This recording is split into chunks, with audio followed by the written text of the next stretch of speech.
গ্রামটি ছিল শীতলপুর।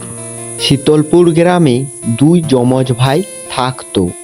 একজন ছিল খুবই চালাক আর একজন ছিল খুবই বোকা। তাদের দুই ভাইয়েরই দুটি দোকান ছিল। তার বোকা ভাইয়ের নাম ছিল পটল। পটলের কাছে কেউ যদি বাজার করতে যেত তাহলে তার ভাই বলতো, ও দিদি ওর কাছে বাজার করোনি, ও খুব খারাপ খারাপ জিনিস বিক্রি করে। এইভাবে পটলের দোকানে কেউ সবজি বাজার করে না। এইভাবে সবাই পটলের কাছে বাদ দিয়ে শিবুর কাছে বাজার করে। পটল খুবই দুঃখী হয়ে সে দোকান থেকে বাড়ির দিকে যেতে থাকে।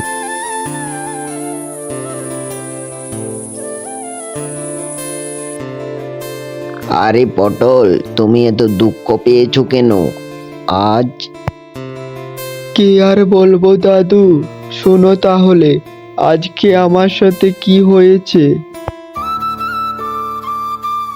এইভাবে পটল তার দাদুকে তার সব কথা খুলে বলে দেয়। ও, এই ব্যাপার। পটল, তুমি চিন্তা করো না, আমার কাছে এটার কিছু উপায় আছে।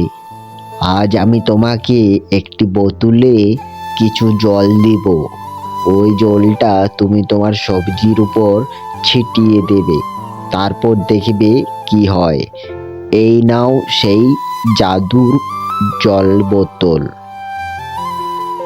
কিছুক্ষণ ভাবার পর পটল সেই বোতলটা নিয়ে নেই তার দাদুর কাছে।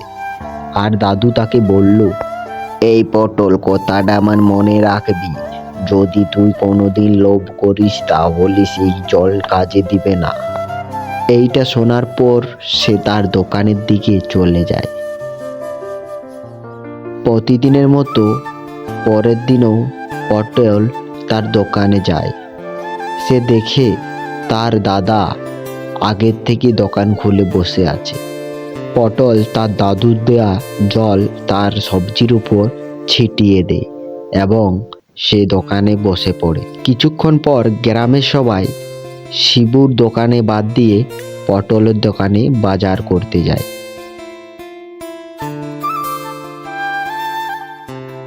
এটা দেখে শিবু অবাক হয়ে যায় এবং সে চিন্তা করতে থাকে, এটা কি করে সম্ভব? এই বোকা পটলের দোকানে এত কেন বাজার করছে সবাই? আমাকে এর রহস্যটা জানতে হবে। এইভাবে কিছুদিন পেরিয়ে যায়। প্রতিদিনের মতো তার দাদা শিবু পটলের চেয়ে আগে দোকানটা খুলে রাখে। আজকে জানতেই হবে এই পটলের কেন এত দোকানে ভিড় হয়। ও, এই ব্যাপার। পটল মনে হয় এই জলের দ্বারাই তার দোকানে ভিড় জমায়। এটা যদি আমার কাছে থাকে তাহলে আমার দোকানও ভিড় হবে। তারপর রাত্রিবেলায় শিবু পটলের বাড়িতে গিয়ে সেই জলের বোতলটা নিয়ে এলো। পটল সকালে উঠে দেখে যে তার জলের বোতলটা নেই। এ কি হলো? আমার জলের বোতলটা তো আমি খুঁজে পাচ্ছি না। কোথায় গেল আমার জলের বোতলটা?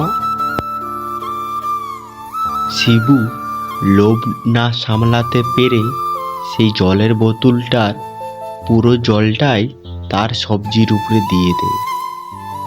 তারপরের থেকে পটলের দোকানে বাদ দিয়ে সবাই শিবুর দোকান দিকে যেতে থাকে বাজারের জন্য। গ্রামের মানুষ দেখে যে শিবুর সবজিতে পুরো পোকা লেগে গেছে, কারণ অতিরিক্ত জাদু দিয়া জলের ব্যবহারের ফলে তার সবজি পুরো নষ্ট হয়ে গেছে। তাই শিবুর কাছে বাদ দিয়ে সবাই পটলের কাছে বাজার করতে যায়।